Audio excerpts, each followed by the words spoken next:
Welcome, everybody. We are live. My name is Jason Aponte. I am Andrew Pasquini. We're working. That's it. We're working over here. That's it. Let's go Niners. Let's go Niners. Sprint Ride Option Podcast. Sprint Ride Option Podcast country. Let's ride. It is a new episode of the Sprint Ride Option Podcast. I am Andrew Pasquini, joined as always by Jason Aponte. Jason, how are you doing on this lovely Monday evening? Not too many lovely Mondays, but it's a nice Monday evening at least. Yeah, it's all right. I mean, I'd be doing better if my selfie light worked. It's a little bit dark, but hey, we're gonna power through. And for for Andrew's joke about let's ride, I am currently in Scott Fishbowl, and my first pick in Scott Fishbowl at the 108 was Russell Wilson. So that's where that is coming from. I would like to inform people that my second pick at Scott Fishbowl at 205 is Derrick Henry. There we go. So breaking news, Sprint Ride Option Podcast, Jason Aponte goes, Derrick Henry, 205. I'm excited because not only is football season coming up, Jason, it's also Jason Aponte 65 Fantasy Football League updates. I'm excited. My favorite one was like League 33, I think, last year. I think that's the one you won. And, I mean, the ring for that team was beautiful. Yeah, and, you know, to be fair, a lot of the fantasy teams that I joined were out of pure desperation and boredom during the pandemic. Yes.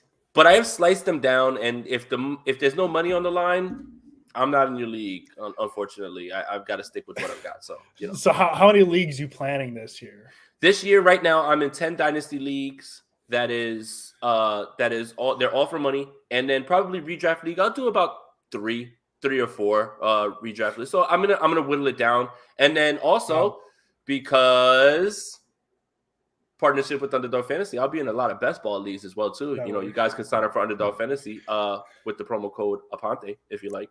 That's pretty cool. That was a very smooth segue into that, and I really liked it. So we were cutting it down from like 60 to about 13, roughly, I think if my math's right. So that's good. That's healthy. I think that's a healthy amount. I will stick to my one because I'm very bad at fantasy football, and it's a free league because I just be losing money if I join money leagues. That's how I save my money, is by not doing dumb things like fantasy football, because I'm very bad. Jason's very good. He's going to win a lot of money. I'm not. Listen to his fantasy advice, not mine. I texted Jason Aponte earlier today. I said, hey, Jason, I'm watching NFL Network. They're doing this segment. It's called What Does a Successful Season Look Like For? And they just happen to be going through the NFC North. And I said, Jason, what if we did that with our wide receiver, or not wide receiver? Today we're talking wide receiver, spoiler. But what if we did that with our positional previews where we looked at each position the Niners have? Because last year we had a thing where we went over each position group. We talked about it, kind of gave a preview. We didn't have much of a premise to it. But I like this idea of what does a successful season look like for insert player. We're going to do our positional previews. We're starting that now because I looked at the calendar today, Jason. We are one calendar month away from preseason week 1.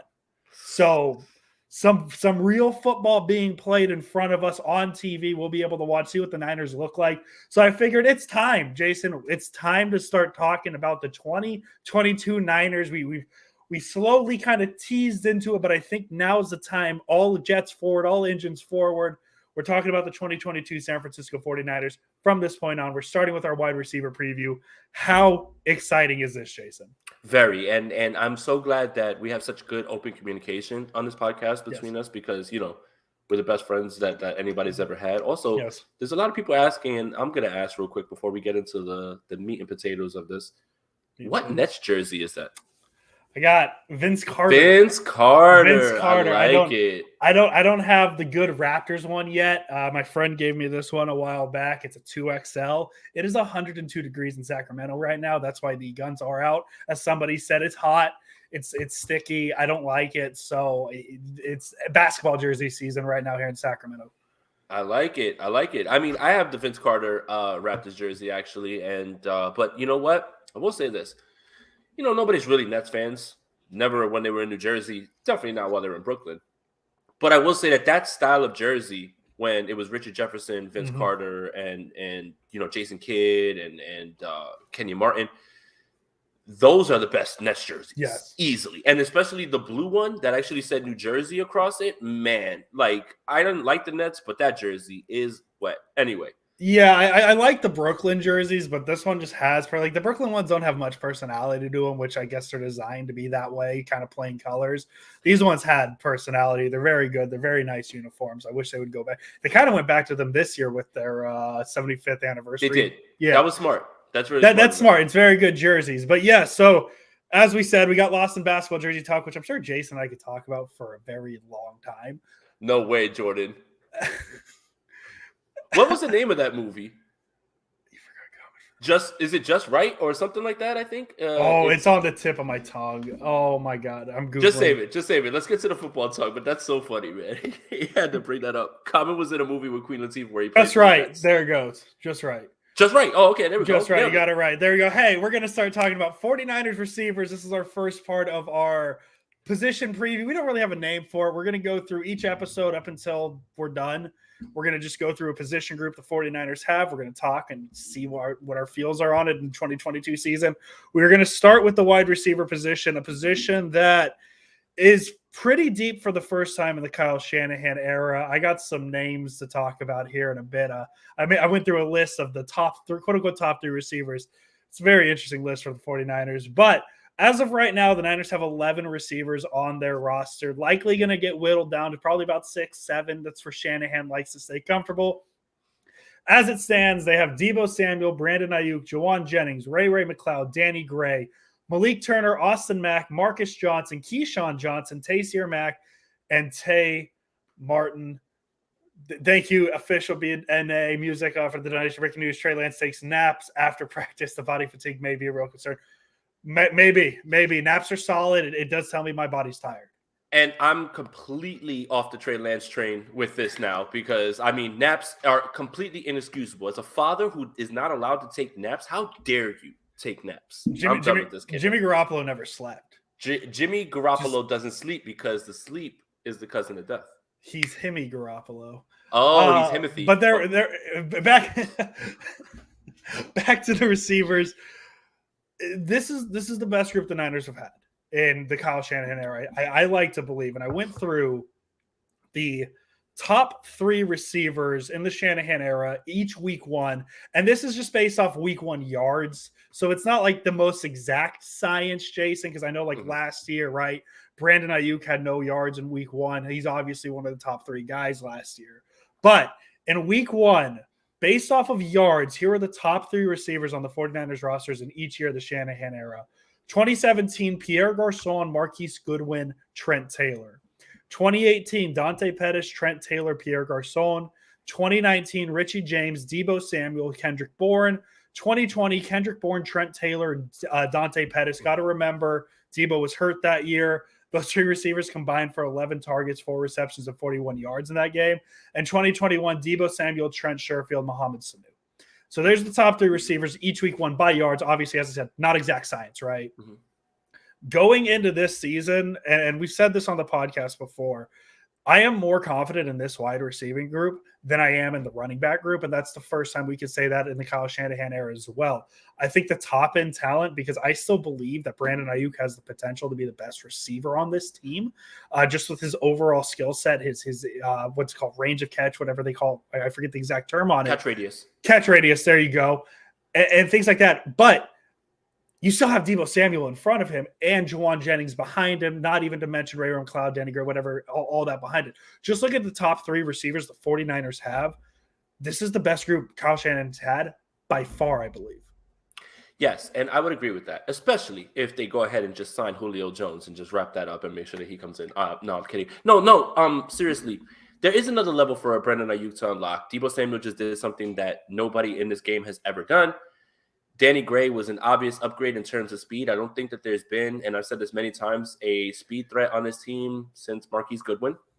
And I'm not, and that's some being generous. And, Juwan Jennings is becoming more and more that third down guy. He had a phenomenal year. I still think that he's learning his way through the league as well, too. So, yeah, I would say that. And a lot of people are just writing off Ray McLeod as special teams upgrade. Sure, he's that. But I think that he's going to be a little bit more than that. I mean, for all the people that love Richie James the entire time, Ray McLeod is probably better than Richie James and probably can do more with the opportunity and has shown more in this league. So, it depends on what happens with other receivers, things like that. Who's gonna let's see, who's gonna make the team? Yes. What's gonna happen? Things like that. But yeah, I would say that it's pretty fair that to say I am more excited about this wide receiver group than I am the running back group, and I'm more sure of this group going forward than I am with that. And as far as the best overall receiver,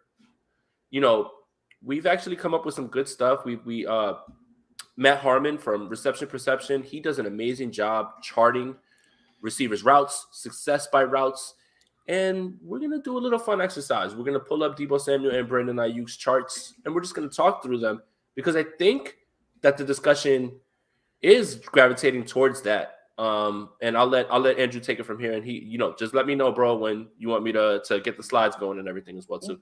Well, we can pull those up now, but yeah, because like nothing against Deebo Samuel once again, but a lot of his production from 2021 kind of came from that realm of the unknown. How's he going to beat you? And I'll let Jason explain these reception perception charts because he loves these things. Every time he gets a new one, he sends it to me. He loves these things. He will tell you all you need to know about them.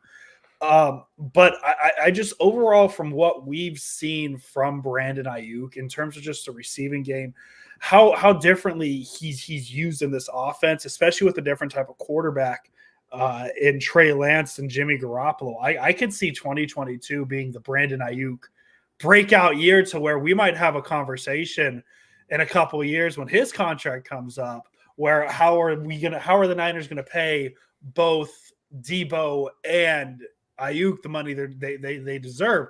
So I'm excited to see what Aiyuk is going to be in 2022, especially if he doesn't get into that fictional but that Shanahan doghouse territory that we saw him early in the season, Jason, where he didn't get too many targets early on. His 2021, even with those first few games where he wasn't a factor in the Niners offense, he had a better 2021 than he did a rookie season. That was the year we called him the breakout receiver on the team. He was even better last year with less games and less snaps. So I'm excited to see what Aiyuk's going to be in 2022. Well, to start the conversation, let's start it with Deebo Samuel. And yes, if everybody can see this on the screen, just give a thumbs up. This is success by route. It's basically reception perception is success by route, the amount and percentage of routes run, and then the amount of against man, against press, against zone, those things. We'll get into that. We're going to start with success by route, then we'll do how much he ran those routes, and then we'll talk about that as a whole. But as you can see here, Green's good. Yes. Green is very good, right? 58% of his 9 routes, which are straight line, almost 60% clip, which is green. That's really good, especially considering that Deebo Samuel's not necessarily considered a speedster, somebody who runs those straight down the line field routes, right, Andrew? Yes. Yeah. Post 90%, which is that's 9, 7, 8. You can, however you want to call it.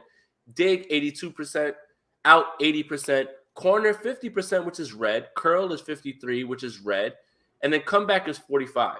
I would argue that those routes, those comebacks and curl routes are red because the ball needs to be out at a certain point with a certain velocity and with a certain timing. And unfortunately, the quarterback that was there last year, that's not necessarily his strong suit in terms of getting that thing past the guy, right? Like past a defender. Would you say that, Andrew? Yeah, no, absolutely. And you'll see that too when you pull up the Aiyuk one. He also has a red curl route as well. So yeah. So again, you have to contextualize these routes and talk about them and make sure that you're explaining them correctly. So corner route, not exactly a strong suit in the 49ers game. Obviously, we know why. Comeback curl, I would attribute it to that. But then you see flat, which is basically just one of those little routes that he runs where he just stands there, catches the ball, and takes it 80 yards. Slant, 85%, very good. Screen, 100%. Other, I'm not sure what other would be, Andrew. So I'm not going to talk about that. But obviously, green is good, and there's a lot of green here for Deebo Samuel. I think this is his best year in terms of as a football player, clearly statistically, but I think in terms of his knowledge of the game, knowledge of getting open, his way of beating defenders, and this was his best year in terms of all of those things. So we'll move on from that. Let's get to, I believe it's this one. Is that Brandon Aiyuk's? Nope, don't want to get to that one yet. Is it this one? It is this one. Route percentage. Okay, so again, 9 route, he only ran it 7% of the time. Post 4%, corner 4%. But he was successful on the 9 route 50% of the time. 50% of the time, it works every time, that sort of thing. It's yellow for corner, yellow for out, comeback. So he didn't necessarily run curls, comeback. So that's why when you see that red there, you have to contextualize it with the quarterback and the fact that he didn't really run it that much. Dig is 19%. That is one of his biggest routes. It's, if Jordan's in here, drift, dig, whatever it is, it's him being able to start up field and then cut across the field is probably Deebo's best route, in my opinion. And a lot of that has to do with the fact that even early on in the season, when Brandon Aiyuk was in the so-called doghouse, he was clearing things out for Deebo Samuel to run those digs, those drifts, and those types of routes. Slant 29%, which is his highest route run, clearly. Screen 6%, which is higher than most. But we know why, right? Get the ball in his hands and go for it. Is there anything that jumps out here at you, Andrew? Well, so my question to you is in the idea of 2022, right? Is you look at the dig and the slant route; those are both going to be inside the hash routes, right? He's running towards the middle of the field, which obviously everybody likes to talk about Jimmy Garoppolo, middle of the field, how good he is. Do you think these outside routes, the flat, the comeback, the out, the corner, those might go up in percentage ran because of Trey Lance? Or do you think this is what Kyle Shanahan's going to keep Deebo Samuel is even with Lance? A little bit of both. I think that, again, you want to put a guy in a position where he's running the best routes and he's doing the best that he can. But I do think that Trey Lance does unlock corner routes, post routes, 9 routes, things like that. And I do think that while a lot of people have the argument that Brandon Aiyuk is the best, let's say, quote unquote, receiver, or I don't know how to explain it, right? Like the most polished receiver, ball catcher. Yes. I don't know what it would be the word. No, what I mean, like route runner, like pure receiver. At the same time, there's still a little bit more for Deebo to unlock. And that's why it's so silly to me when people throw out the narrative of, well, Trey's not going to be able to get him the ball. Like, yeah, you know what? There's going to be 2 catches that Deebo Samuel has that are screens that Jimmy gets out to him pretty quickly. Maybe those are 10 yards. But he'll have 1 catch with Trey Lance that'll be 85 yards down the field if he can get hit. And those are the things that are just not in that bag. So I do agree with that sentiment, Andrew, where, yes, does Deebo Samuel run the routes that he's best at? Yes. Does Deebo Samuel run routes that are more conducive to success because of his quarterback? Yes. So I do think that there's a little bit more for Deebo to unlock, and that should be scary for other defenses. Yeah, and I really do think the goal, especially just talking about Deebo Samuel, I've said it before, and it sounds crazy, Jason, but I do think the goal for 2022 for Deebo Samuel is to use him less as an offensive weapon, more as a receiver, not just because of whatever the contract, negotiation. He doesn't want to be used that way anymore. I said it even before that conversation came out, because they did that by necessity. They needed a guy to get the ball in his hands and make things happen. Now what you're hoping is Trey Lance becomes that guy, because usually that's how that works. Successful teams, their quarterback is the guy you want to have the ball in their hand of. Not as much Jimmy Garoppolo as it was Deebo Samuel last year. So I'm interested to see how Shanahan does use him in that aspect of, okay, we're going to I don't want to say take the training wheels off. That's not a great term. We're going to use him less as a weapon, more as a receiver this year, and try and let him become that top tier receiver that he's likely going to be paid to be. For sure. And this stuff, guys, again, this is reception perception, which is done by Matt Harmon. He's a fantasy guy, but this, I feel like, not only opens your eyes to the routes, it'll help you contextualize because we follow the team as well too. But I think it lets you know that stats aren't everything. Obviously, we know that there needs to be a bridge between film and analytics, and I think this is a good way to do it, and this is a good way for you to get a jump on guys who are about to break out. Necessarily, so I'm look, they're not paying me to promote this. Matt Harmon's not paying me in any way. I just want to make sure I give credit to him and reception perception because it is such a valuable tool, and I've learned so much from it. They do player profiles from everybody from last year to the NFL draft guys and a lot of the guys that were drafted a year before and guys that are upcoming and college guys. So this is a valuable tool, guys, and I would implore anybody who has $20 to throw around to throw it his way for at least the basic stuff that we're getting right here, man, because it's so valuable. So this portion of it is success rate versus coverage. So you see on the left, coverage type, man, zone, press, and double, percentage of routes, success rate, and then percentile. I'll be honest with you guys. I'm not certain what the percentile is. We're just going to go by percentage of routes and success rate. Okay. So Deebo Samuel, mostly they were covering him in zone. 58% of his routes were against zone. He had an 86% success rate. So I'm guessing the higher the percentile, the better. So yes. So right, 92nd percentile means he is in the top 8% of the league. There you go. Perfect. So that's an 86% success rate. That's really good. That's indicative of a guy who understands what the zone is doing, knows when to sit down routes, knows where to go, and knows where the holes are. Cool. Perfect. Now, man is 42% of his routes if we're rounding up. And then it's a 65% rate, which is 33%. Now, that is not necessarily the best number, right? Okay. Press, which was on 20% of his routes, he had a 56.3 success rate, which is 20th percentile. That is not as good either as well. Okay.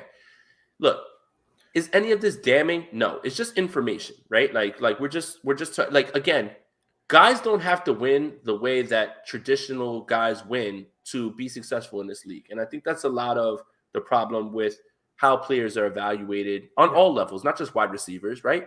You typically want wide receivers to do one thing. So when they don't do that well, all of a sudden, everything else that they do well and how they win goes out the window because you don't like, it's the same argument that I've been having all day with Lamar Jackson. Well, he doesn't win from the pocket. Who cares? The guy gets it done. He's electric. He's amazing. He's won a unanimous MVP. He wins games. Doesn't have to be exactly what you need it to be a good football player. But this is just good, valuable tools, and this is just a good number. Andrew, anything that you want to throw in here?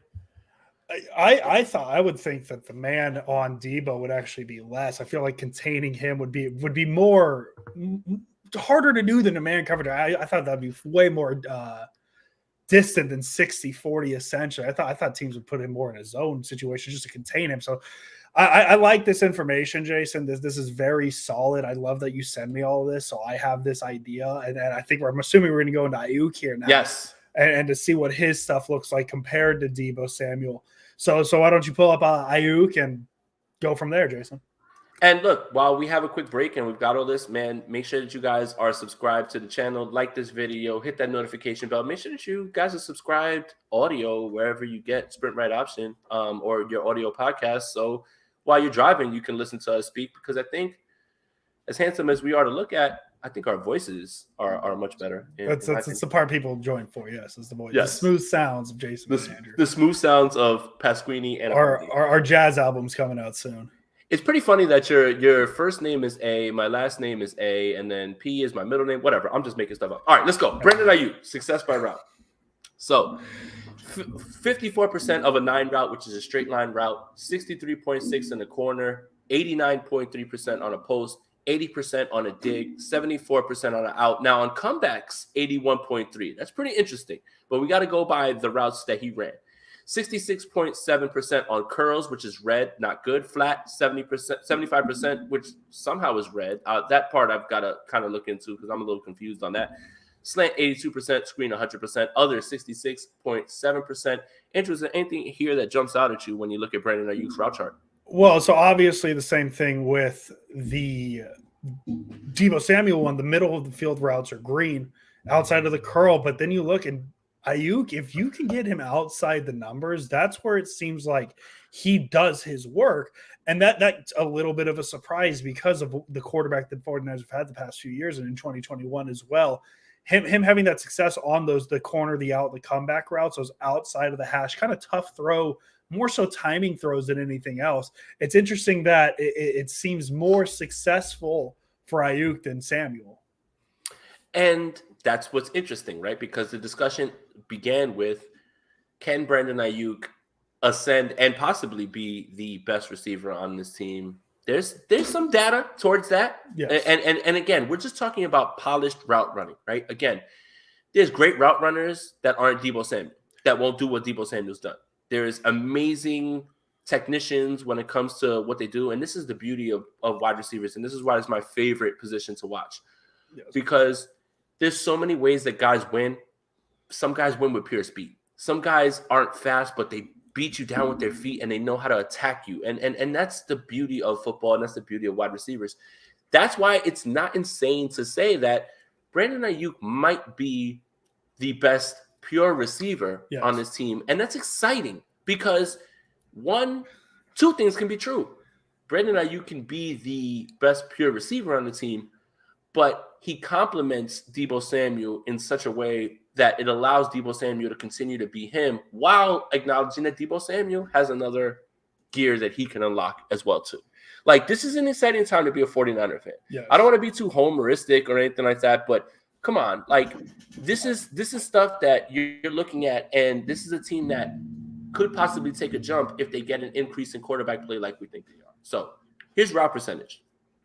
Again, 9 route, 9%. Red, he doesn't run it a lot. Why is that? Quarterback, right?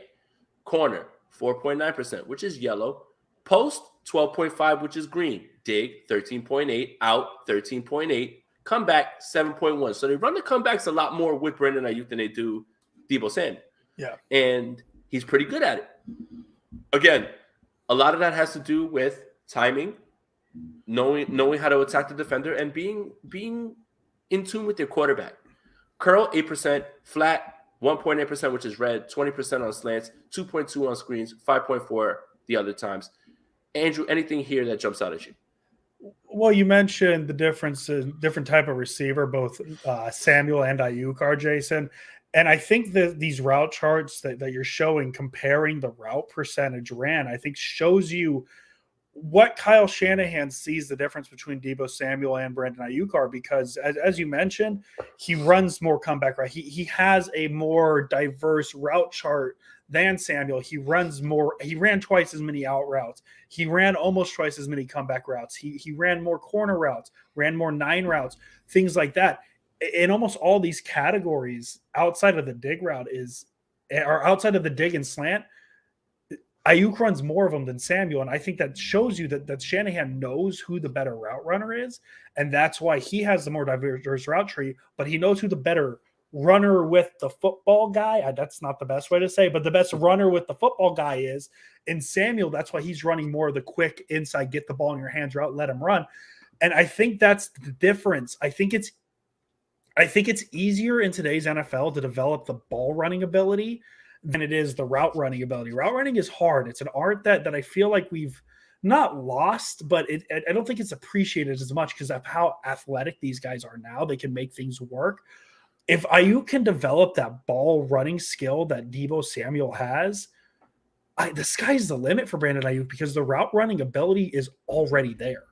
Yeah, and to be fair too, Brandon Aiyuk led the country in yards after the catch. So it's there, and that's exactly what they're looking at. But there is to Andrew's point, very much a polished receiver, a guy who can, and he has a little bit more that he can unlock. Now let's look at these numbers: the success rate versus coverage. Man, almost 42% of his routes, 71% success rate, which is 64th percentile. Okay. Now, obviously, if you're facing zone, they're covering the entire team in zone. So that's obviously how teams thought they could attack the 49ers best. 58.5% of his routes, 80% success rate. That's really good. Yes. But here's the number. Press, 22.3% of his routes, 76% rate, which is 80th percentile. That's better than Deebo Samuel. That is much better than Deebo Samuel. Again, no one's knocking anybody. I'm not trying to tell you that Brandon Aiyuk is better. Again, fit matters, quarterback, scheme, all of those things. But this right here just goes to show you that there is another gear for Brandon Aiyuk to unlock. He is a polished wide receiver, a more polished wide receiver. But again, there's more to the game than just running routes and things like that. But Brandon Aiyuk is ready. And I think that the best part is showing you all this, is knowing that Deebo just came off of an unprecedented season. A season that nobody's ever had, clearly. But that there's still a little bit more for this offense because of the quarterback, because of how good Brandon Aiyuk is, because I still feel Deebo has a little bit more to unlock when it comes to his routes and what he's able to run. If we're doing a wide receiver positional group preview, we are. But the more that we're talking through it, I'm starting to get excited, man, Yes. about this offense and the Yes. capabilities and what could happen. And it's just an exciting time to be a 49er fan at this point, especially with Trey Lance taking things over. Yeah, and let me rephrase what the Aiyuk thing is. Hendrick saying Aiyuk is known for react. Yes, I'm very well aware, but I guess the context I was saying in more is Deebo Samuel was the one who got the ball, the more ball carrier situations. Kind of, I don't even know what I'm saying at this point. I just stumbled on my words terribly there. But Deebo Samuel was the one who got this into those situations of quick passes, getting the ball in his hands and letting him run. That's more what I meant. Because yes, I absolutely know Aiyuk is known for the yak as well. But Jason, the thing I noticed about that chart is too is he's more balanced than what Samuel was, because Samuel was definitely the 92nd percentile in zone, but he was in the 33rd and 20th in the other two categories, where Aiyuk isn't as elite in any of the categories, but he's within the top 35 percentile for each of those. So he's a little more balanced. And I think that's why I'm most excited for Aiyuk, because we know what Samuel is. Pretty much at this point, he's an elite runner with the ball. That's just what I'm going to run with at this point. But Aiyuk with ideally a better throwing quarterback than what Jimmy Garoppolo was. Obviously, this is all we're talking in, and we don't know what's going to happen yet. We don't know what Lance is yet. But in theory, if Lance is a better thrower, it's going to unlock Aiyuk even more, because the versatility on the routes and his ability to run with the yak. Thank you, Hendricks. This 2022 could be Aiyuk's 2022 could be to Aiyuk what 2021 was for Deebo Samuel. I love that. And a lot of people ask me for fantasy advice and things like that. And, again, I still need to go to training camp, which is coming up. Thank God we'll have things to talk about.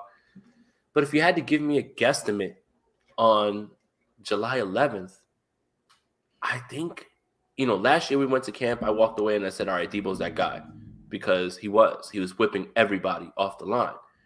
Now you're talking about what I know about Brandon Aiyuk, what he did. Deebo was injured more largely in 2020, and Brandon Aiyuk killed with Nick Mullins, and that's what had everybody excited.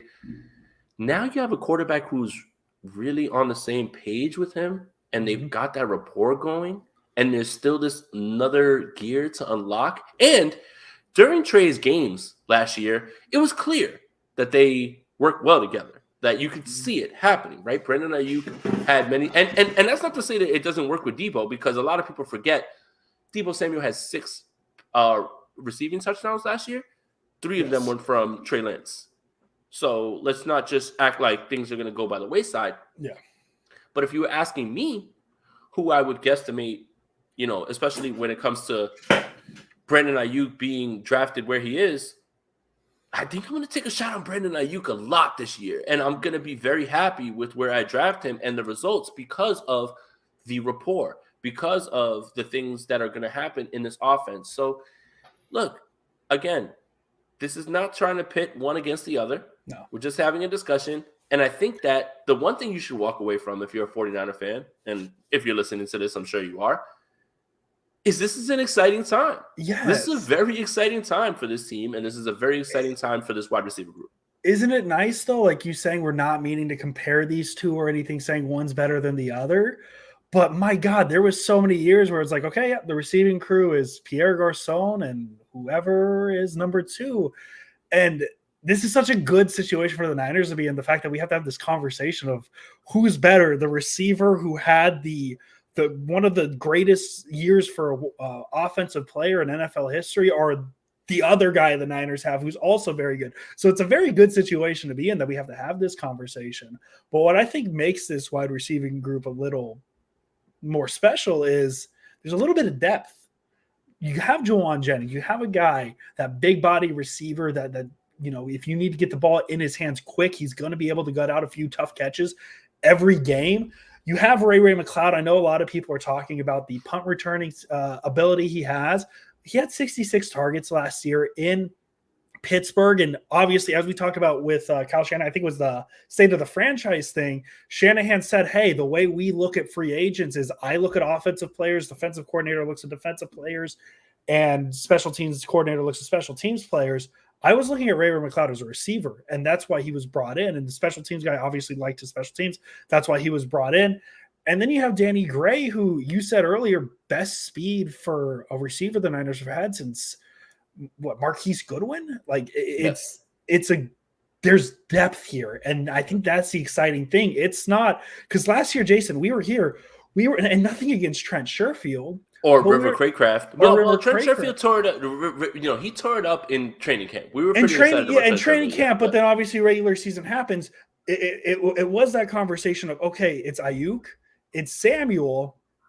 Who's number 3? Is it Mohamed Sanu? Is it Travis Benjamin? Sherfield's looking great in camp. Jawan Jennings feels like a sure thing at this point. He is the number. He is the number 3 receiver going into the season, obviously. But in terms of quality, he feels like a sure thing. Yes. And now it's bumping things down. It's like, okay, well, who's the 4th receiver? Well, how often are we really going to be talking about a 4th receiver on the field for the 49ers? Because Kyle Juszczyk exists. They use a fullback. And they don't run a lot of 3 wide receiver sets. So yes. So that's the exciting thing about this group. And I think that's why we started with it, is because this is the first time since Bolden Crabtree we could say we've been this excited about a receiving core on the 49ers. And it's good because now we're talking about all these great receivers with, oh, by the way, that 23-year-old quarterback who's coming in for his first full year as a starter. Look at these weapons. And we haven't even talked about the tight end because he's not a receiver, right? So Trey Lance, I don't mean to take the receiving conversation to make it about Trey Lance, but a lot of people are talking about how successful Trey Lance can be in a Kyle Shanahan system with these receivers, not even mentioning George Kittle. Like, I'm excited, man. Like this is going to be fun. It's going to be a fun year for this receiving core. And so outside of Aiyuk and Samuel, Jason, just really quick, what are your thoughts on the other 4 receivers on this team that aren't going to get as much spotlight as Samuel and Aiyuk? Right. Yeah. There's no reception perception charts on Jawan Jennings, unfortunately, but you guys understand what he is. I think that he's the bigger Kendrick Bourne. And what I mean by that is Kendrick Bourne was very reliable. He's on the field, but he's a 3rd down target. He's a red zone guy. He's a guy who gets those tough yards. And Danny Gray will fill in my opinion, let's just see what happens when we get to camp. We'll fill in situationally. If it's 3rd and 3, you'll probably see Jawan Jennings on the field because you want to, get those tough yards. And if you're going to throw the ball, you'll throw it there. And plus, he's an exceptional run blocker. I believe that PFF had him ranked 5th out of all run blockers for wide receivers. But if it's 3rd and 17 and you need a little bit more down the field, you may see Danny Gray. And that's what Andrew's talking about when it comes to depth. When it comes to everybody else, Ray McCloud will be somebody who will be used on certain plays, give a guy a breather, but you can still not – I don't want to – you'll definitely have a drop-off, okay, because Ray McCloud's not Deebo Samuel. But if you want to run one of those jet sweeps to Ray McCloud, you want to run one of those screens that you normally run for Deebo, you can run it with Ray McCloud while you give Deebo a breather and keep him good. So, yes, there is a lot of depth here at this point. Now, what 49er fans get carried away with, I get carried away with at times, is, this guy's going to immediately come in and impact. And look, Jawan Jennings basically redshirted his first year and exploded last year. There's no guys outside of those guys that I mentioned that necessarily have me excited in any way where I'm like, well, this guy's and think about this, without injury and knock on wood, no injury to any of the wide receivers, they're not going to take any of these guys' spots.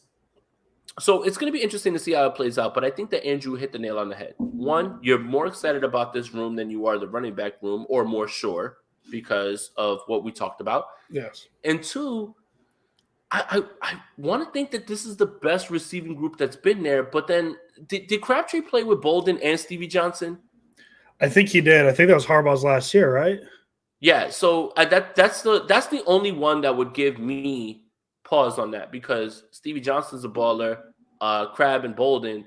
I'm just trying to remember if Crab was here or he had already left at that point. Somebody in the comments will point it out.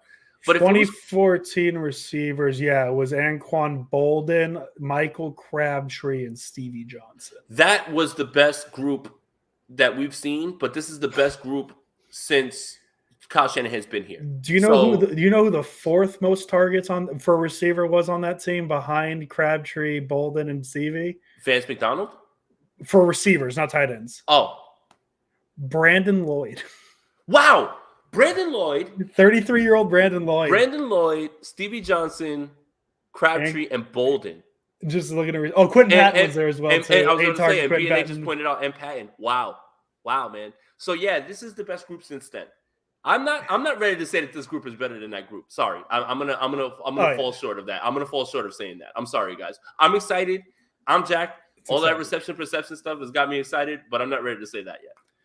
All right, Jason. So just for the top 3 guys, Deebo Samuel, Brandon Aiyuk, Juwan Jennings. The question that spawned this episode that's going to spawn this series. We'll start with Deebo Samuel. What does a successful season look like for Deebo Samuel? I mean, to expect him to duplicate something that's never been done is unfair. And again, how much of that has to do with the quarterback and Shanahan and how he wants to run it? For me, a successful season for Deebo Samuel is just be healthy. If he's healthy and he plays the entire year, man, I don't care about the numbers. He's going to have an impact. When you need a big play, Deebo's still going to be that guy. I'm not here to set limits on what his stats will be. But I'd be a fool to say, well, he's just going to duplicate what he did last year when no one's literally ever done that in the league. At the same time, I don't want to put limits, or I don't want to set standards in terms of, well, he needs to have this many stats. Nope. If the team is winning games and when you need a play, Deebo Samuel is still that guy and he plays the entire year, that's a successful season. I will go with maintaining the receiving numbers and 1405 in terms of yards. I don't know if that'll happen again. It could. 17th game kind of makes – I'm so used to 1405 feeling like such a large number, but then you got to remember there's a 17th game now. While more than having the rushing numbers, I don't want to be talking about offensive weapon Deebo Samuel anymore. I think the key to keeping him healthy, the key to keeping him fresh is just – not removing him from the run game, because as I said, I'm fine with the gadget play. Let's turn it back from he's a running back to, or say calling them a run play to Deebo, to just calling them gadget plays with Deebo. Let's go back to that. But let's see those receiving numbers stay where they are. I think that's a successful season because I think he'll be overall happy. I think the usage will be definitely lower if he can still at maybe 80, 85 receptions, a little uptick in the receiving, just a small one with less rushing numbers. But yeah, I think if he could have about the same season receiving with significantly less importance on the run game, I think that's a successful season from Deebo Samuel. Brandon Aiyuk now. Jason, what does a successful season look for Brandon Aiyuk? I want to see that rapport build. I want to see Brandon Aiyuk become that guy when you need a 50-50 ball, because the 49ers haven't had a 50-50 guy in any way. And you talked about catch radius, and that really matters. And, of course, that's part of why Kyle Shanahan loved him. Build it up. Keep it going. Again, I'm not going to put stat limits on, but here's my hot take. Brandon Aiyuk will lead this team in every receiving statistical category this season, have his best season, and he was drafted in the same draft as Justin Jefferson. You're going to start talking about Brandon Aiyuk in that same tier with Justin Jefferson. Will he do things that Justin Jefferson's doing? No, because nobody's doing what Justin Jefferson's doing. He's literally setting records every single year that he plays. But you're going to start talking about him like CD, like T. Higgins, like him, all those guys. And you're going to start putting him in that tier, because people don't. They have him a notch under. And that's fair at this point. But this will be Brandon Aiyuk's best season. He will lead the team in every receiving category this season. That's my hot take. That's not necessarily what a successful season will look like, but that is how high I am on Brandon Aiyuk, and that is what I think about Brandon Aiyuk. Yeah, and I'll feed off of that. I think a successful season for Brandon Aiyuk as we start after this season, because this is his 3rd year, and he was a first-round pick, which means he will get a 5th-year option. So I remember that, guys. Don't yell at me. I said it for Deebo. He was a 2nd-round pick. He didn't get one. Don't yell at me. I remember things. But a successful year is he's having a season where we're already talking about what his extension is going to be, because he is coming up on year 3. Deebo Samuel just had year 3, and look at the money he's going to get.